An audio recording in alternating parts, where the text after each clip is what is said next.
இப்போவே எங்கிட்ட 5 பழங்குதுங்க பாருங்கள். 5 பழம் பறிச்சாச்சு இப்பயே. சரி மேலே போய் பார்க்கலாம் இதான் பழங்கு இருக்குதான்னு.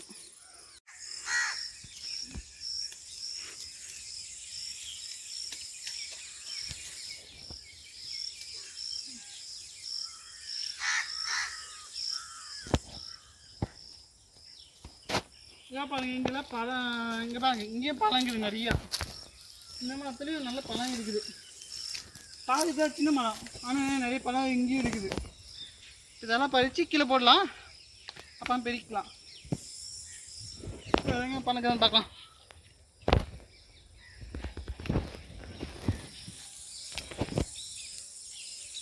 முதல் மாதம் இந்த மாதம் நிறைய பழங்க இருக்குதுன்னு நினைக்கிறேன்.